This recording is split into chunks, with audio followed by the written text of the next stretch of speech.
Hello दोस्तों, देखिए आज हम बात करेंगे राजस्थान के बारे में। राजस्थान का जो यह पोर्शन है आपका, वह आपकी आगामी परीक्षा राजस्थान कृषि पर्यवेक्षक एग्रीकल्चर सुपरवाइजर यानी कि जिसका पेपर 18 सितंबर को होने वाला है, उसमें आपका पूछा जाएगा। जो कि आपके महत्वपूर्ण प्रश्न हैं उन पर आज हम चर्चा करेंगे, उनके बारे में बात करेंगे जो कि आपके महत्वपूर्ण प्रश्न, क्योंकि आपके परीक्षा में कई बार पूछे जा चुके हैं और उनसे आने की संभावना है, तो उनके बारे में आज हम बात करेंगे। तो यदि अभी तक आपने हमारे चैनल को सब्सक्राइब नहीं किया है तो सब्सक्राइब कर लें।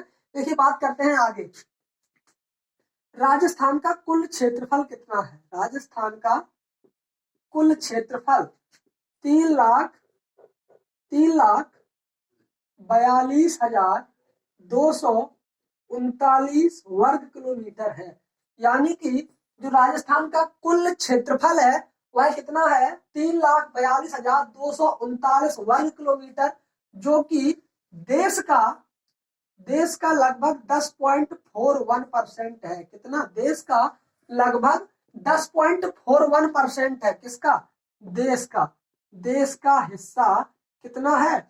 10.41%। और राजस्थान एक ऐसा राज्य है जो कि भारत देश का जिसकी एरिया में सबसे ज्यादा एरिया में है राजस्थान। यदि पूछा जाए कि भारत देश का क्षेत्रफल के हिसाब से सबसे बड़ा राज्य कौन सा है, तो वह है आपका राजस्थान। ठीक है, अब देखिए यह जो है आपका कुल क्षेत्रफल है। इस क्षेत्रफल का लगभग 11% क्षेत्र, इस क्षेत्रफल का लगभग 11% क्षेत्र ही कृषित है। कृषित का मतलब है कृषि योग्य है, कृषि योग्य है। ठीक है, तो 11% क्षेत्र ही आपका कृषि योग्य है।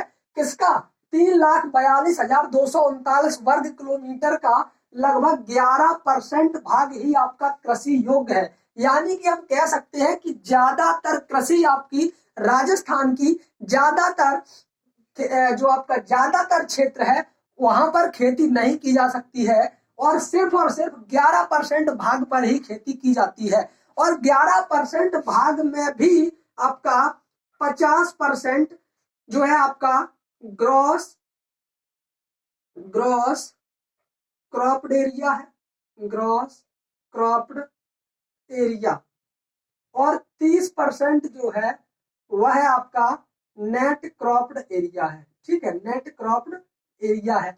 अब देखिए ग्रॉस क्रॉप्ड एरिया और नेट क्रॉप्ड एरिया क्या होता है। यदि आप लोग जानते हैं तो अच्छी बात है, नहीं तो चलिए हम बता देते हैं, थोड़ा सा जल्दी से बता देते हैं। जैसे कि आपका होता है कि यदि हम एक साल में, जैसे आपकी एक साल में 3 सीजन होती है कृषि में, आपकी एक साल में 3 सीजन होती है, खरीफ, रबी और जायद। ठीक है, अब आपके पास, माना कि आपके पास 2 हेक्टेयर का ये खेत है। ठीक है, ये आपका 2 हेक्टेयर का खेत है। इसमें हमने क्या किया, खरीफ में भी हमने आपका, खरीफ में आपके राइस लगा दिया, रबी में आपका व्हीट लगा दिया, और जायद में हमने आपका कोई भी कोकारबिट्स लगा दिया। ठीक है, तो इसमें हम क्या करेंगे, 2-2-2 इनको हम 3 बार गिनेंगे एक साल में, क्योंकि जो आपका शुद्ध कृषि क्षेत्रफल तो आपका कितना होगा, नेट क्रॉप एरिया तो आपका 2 हेक्टेयर ही होगा, लेकिन ग्रॉस क्रॉप एरिया आपका 2-2-2 यानी कि 6 हेक्टेयर हो जाएगा। कितना?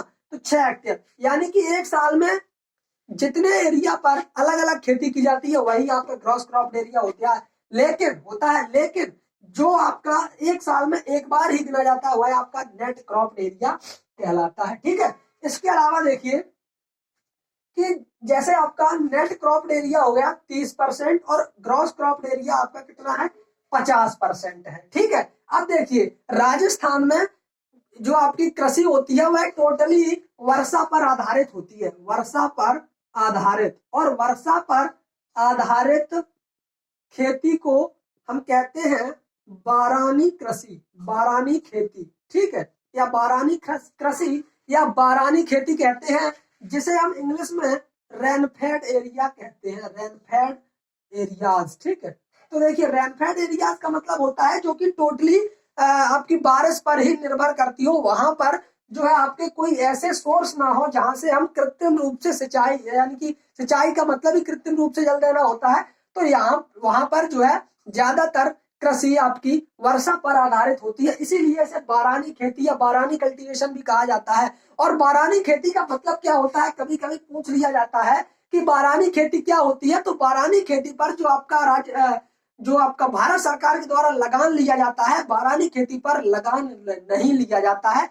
बाकी सभी प्रकार की भूमियों पर लगान लिया जाता है, लेकिन जो आपकी बारानी खेती होती है इस पर भारत सरकार के द्वारा लगान नहीं लिया जाता है। ठीक है, उसके अलावा देखिए जब यहाँ पर सिर्फ वर्षा पर आधारित खेती होती है तो यानी कि हम कह सकते हैं कि लगभग 11% क्षेत्रफल जो आपका है यहाँ पर आपकी कृषि योग्य भूमि है, इतने में आपकी कृषि होती है। ठीक है, इसके अलावा कृषि के अलावा यहाँ पर जो है लोगों ने क्या किया कि जब हम कृषि नहीं कर सकते तो पशुओं को पाल लें, तो इन्होंने पशुपालन किया। तो जो है राजस्थान का ज्यादातर एरिया और राजस्थान में बड़ी संख्या में पशुपालन भी किया जाता है, यानी कि जिसे हम लाइव स्टॉक कहते हैं, तो लाइव स्टॉक भी किया जाता है राजस्थान में बड़ी संख्या में। और राजस्थान में बड़ी संख्या में जब लाइव स्टॉक या पशुपालन किया जाता है तो पशुपालन में एक आता है आपका भेड़, और भेड़ से हमें प्राप्त होती है ऊन। तो राजस्थान का प्रथम स्थान है ऊन उत्पादन में, राजस्थान का ऊन उत्पादन में प्रथम स्थान आता है, राजस्थान का ऊन उत्पादन में प्रथम स्थान आता है। ठीक है, इतनी बात आप समझ गए होंगे। इसके बाद देखिए ज्यादातर क्या होता है कि ज्यादातर खेती आपकी कृषि पर निर्भर होती है, ये भी हमने आपको बताया।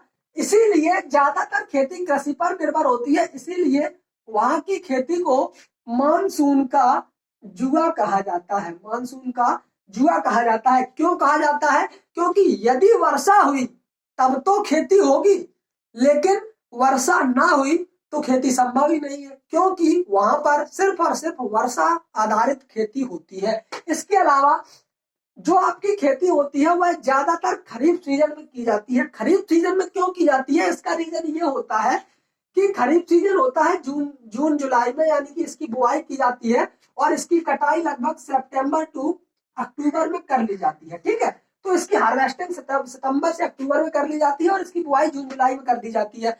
तो इसी समय लगभग बुआई के समय ही आपका मानसून आता है। मानसून आता है कब? जून जुलाई के समय में ही।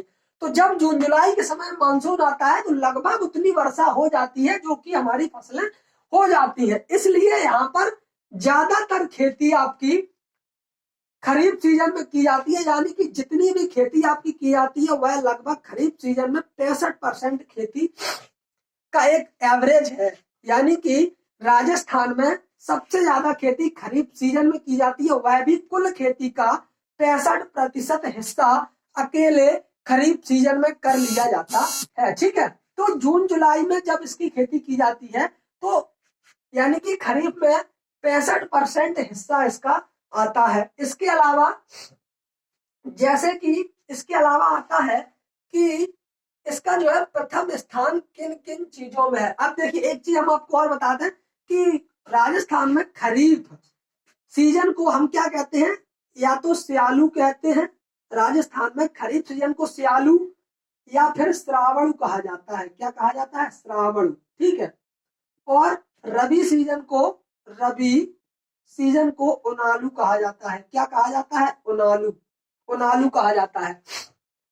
खरीफ सीजन में उगाई जाने वाली फसलें हैं जैसे कि आपका चावल होता है और आपकी ज्वार होता है, बाजरा होता है, और यहाँ पर रबी में आपकी गेहूं होती है, जौ होती है। और देखिए अच्छा खासा प्रोडक्शन होता है हमारे राजस्थान में गेहूं और जौ का, एक अच्छा खासा एरिया आता है, गेहूं और जौ का अच्छा खासा प्रोडक्शन होता है। ठीक है, इसके अलावा देखिए जैसे कि यहाँ पर कुछ चीजें और हैं राजस्थान के बारे में, वो भी देख लीजिए। जैसे कि आता है आपका राजस्थान में 60% क्षेत्र पर पर्वत है। क्या है? पर्वत है।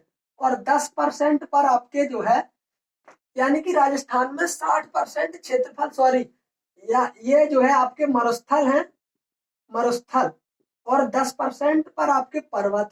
क्या है? 10% पर आपके पर्वत है। ठीक है, इसके अलावा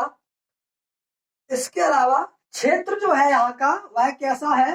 क्षेत्र शुष्क तथा अर्ध शुष्क, शुष्क तथा अर्ध शुष्क, शुष्क तथा अर्ध शुष्क क्षेत्र है यहाँ का।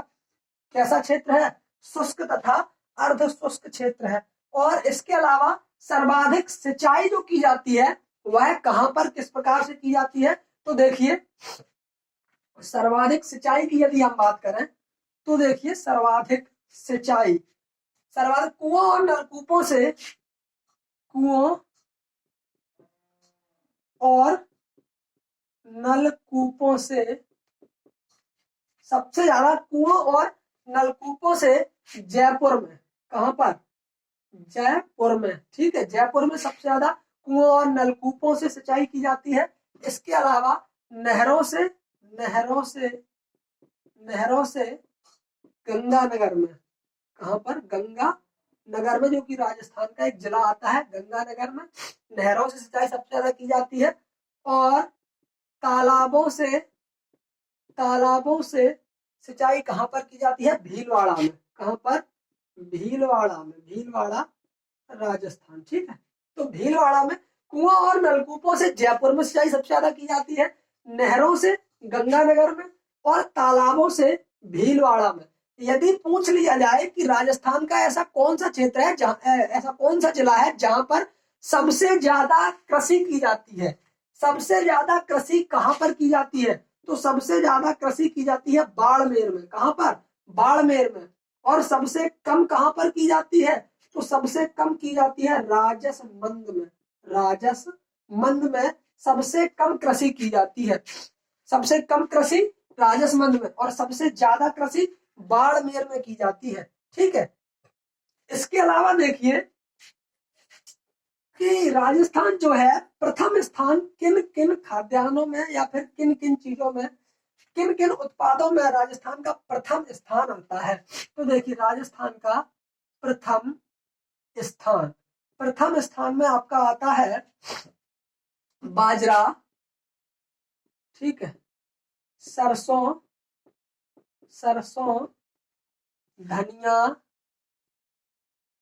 मेथी, मेथी, बाजरा, सरसों, धनिया, मेथी, जीरा, ग्वार व मोठ, जीरा, ग्वार, मोठ, और इसके अलावा ईसबगोल, ईसबगोल,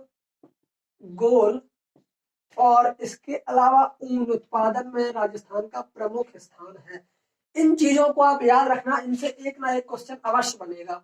प्रथम स्थान में आपका बाजरा, सरसों, धनिया, मेथी, जीरा, ग्वार, मोठ, ईसबगोल और ऊन उत्पादन में राजस्थान का प्रथम स्थान आता है, ठीक है। इसके अलावा जो आपका बाजरा होता है इसको राजस्थान का गौरव कहा जाता है, राजस्थान का गौरव कहा जाता है। किसको? बाजरे को राजस्थान का गौरव कहा जाता है।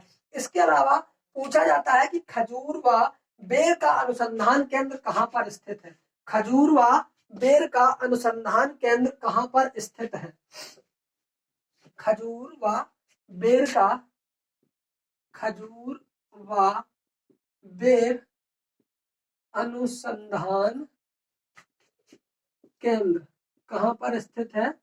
तो यह है आपका बीकानेर में, कहां पर स्थित है? बीकानेर में। इसके अलावा चावल व मक्का अनुसंधान केंद्र, चावल, राजस्थान की बात हो रही है, चावल व मक्का अनुसंधान केंद्र कहां पर स्थित है? तो चावल व मक्का अनुसंधान केंद्र आपका बांसवाड़ा में स्थित है, कहां पर? बांसवाड़ा में, ठीक है। कहां पर स्थित है? बांसवाड़ा में। इसके अलावा बाजरा व ईसबगोल,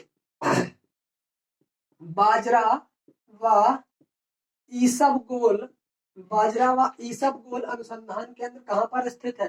तो बाजरा व ईसबगोल अनुसंधान मंडोर, जोधपुर, जोधपुर में एक जगह है मंडोर, वहां पर स्थित है, यानी कह सकते हैं मंडोर जोधपुर में स्थित है, ठीक है।